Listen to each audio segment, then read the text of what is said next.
big game in New Jersey Thursday night. We talked about it with Fitz and Witt in hour number 2 because they were on their way on a bus to Philadelphia to hook up with the Eagles before going to New Jersey and being part of the Week 6 kickoff between the Eagles and the Giants. The Eagles, stop me if you've heard this before, early season conversations about their efficiency, about their locker room, about their chemistry, despite having a winning record. Last year they were 2-2. And then they won their next game and then went up the turnpike with Saquon and just pounded the Giants. And it all went north from there. And Saquon had his revenge. And then his 2,000-yard season ensued and the championship, et cetera, et cetera. Now they're 4-1. And it's the same conversation. Is A.J. Brown going to get the ball? What's going on in that locker room? And at the top of the ESPN news stack when we came on the air, it was about the meeting that Saquon and Hurts had with A.J. Brown. I have no idea if it was just the three of them chit-chatting somewhere in the locker room, all three of them sitting together, or if they were around a water cooler, or they're, in the calf or whatever it was. But it's been reported there's a meeting, and Saquon called it a good thing. It took place Monday. Called it a good thing. And that it was not a traditional players-only meeting where, quote, all hell's breaking loose. Well, I guess you're not listening to radio there, I guess. I felt that conversation was meant to stay between us, he said, but the focus is all about the team, and I think it was a good thing. I would definitely say it wasn't like a players' meeting where all hell's breaking loose. Okay. You think Saquon told the guys, I'll be there for you? Oh, my God.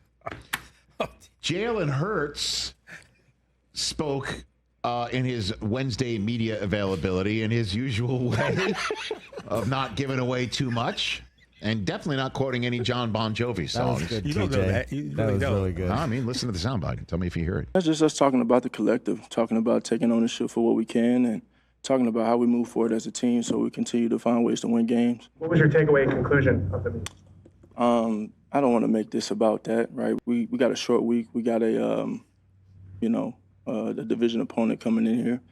I enjoyed every second of it, and I'm enjoying every second of every opportunity we have to improve. And so that's what I've always made it about. That's what I'll continue to make it about. It's truly about the collective and what we do and the opportunities we have in front of us. And so everybody in this building just wants to take advantage of that. Jalen gives you nothing, man. I love the way he speaks, too, because you can really tell that he's living on a prayer every single day. Listen, he is perfect for Philadelphia as long as he wins. I guess you could say I guess you could say that about any quarterback. I understand that because he gives you nothing. No. And he talks in platitudes and about the team. And if you start losing, fans want concrete answers, like Tom Cruise having Nicholson on the stand. I want the truth. And he will always take the air out of it and put the velvet ropes around their team, even if the iceberg is a massive one underneath the surface. You want answers. I want the truth. Well, the honest truth is they're 4-1, man. Yeah. But if there is still an inkling of a rift, a little crack in the ice, last week, as you know, Denver wanted to just make it a much larger crack in the ice. And having Patrick Surtain II travel with A.J. Brown kind of helped with that, one would think, if they're now even more frustrated that they lost. Getting bageled in the fourth quarter while the Broncos scored 18 to win it. And if you're, say, the head coach of a team that's, let me just give you some examples, 1-4, with a rookie quarterback making his first ever short week nationally televised start. And you just lost a game where the team that beat you came up with its first win of the season. And part of the reason why you lost was because you turned the ball over, let's just say, 5 straight possessions. If you're a coach of that team and you're able to potentially pull the pin on something and lob it down the turnpike in the most passive-aggressive way possible. That's good. Maybe you do that. Just listen to this Brian Daboll soundbite. Now, I don't know if he's playing four-dimensional chess, but I'm going to give him the benefit of the doubt. Because just listen to the way he's describing the Eagles' offense as they're getting set to come into their building on Thursday night.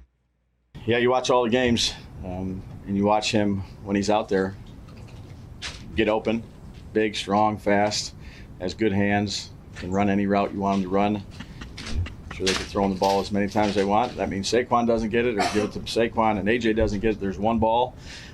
They're all really good players. Smitty, I mean, I've been around Smitty. I think he's an exceptional receiver too. So I think I'm sure whatever they want to do or think they need to do, that's what they'll do. You have to watch the tape. AJ's open a lot. But give it to Saquon, he's got productive yards. You run his own read or throw it to Smitty, there's another thing. There's a lot of weapons, I would say, on that offense. And whatever they choose to do is what they do. Is a chef's kiss. It's really good. If that is what I really think it is. Hey, man, look at the tape. I mean, He's wide open. Big, strong, physical. physical. Why wouldn't they throw it to me? He's so wide open. Yeah, It's only I don't ball. Oh, you're telling me they're having issues on offense? Because I'm seeing a guy who's wide open. Wait a minute. He sent out a proverb about basically staying patient if you don't get your way or you're not being listened to. That guy really, because I see a guy, he's wide open. Oh, by the way, in the end, I got another guy. That's many. Yeah, they can do whatever they want. Yeah. Oh, and they got Saquon. Oh, he only had 6 carries last week? Get out of here. Yeah, don't say. Tell me it didn't sound like that. Oh, boy. I believe him, man. Chef's kiss. Yeah, boy.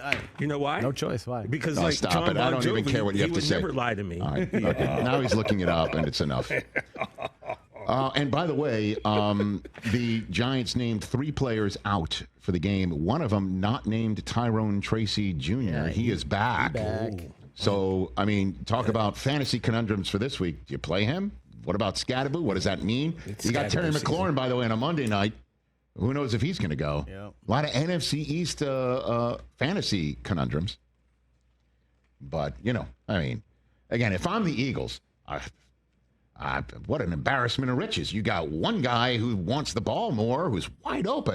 You got another guy who can run down your throat who got just 6 carries last week. And you got another guy, Smitty. I've been around Smitty. By the way, you know he calls him Smitty? Because he was standing on the sideline when Tua found Smitty for a national championship victory. Again. Smitty won a Heisman. And again, I mean, Jalen Hurts, he's so good, I don't even know why he was benched.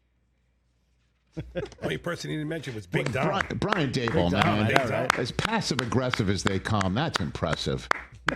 Hey, you made it all the way to the end. Thanks for that. Check us out every single day streaming live on Disney Plus and the ESPN app 12 to 3 Eastern.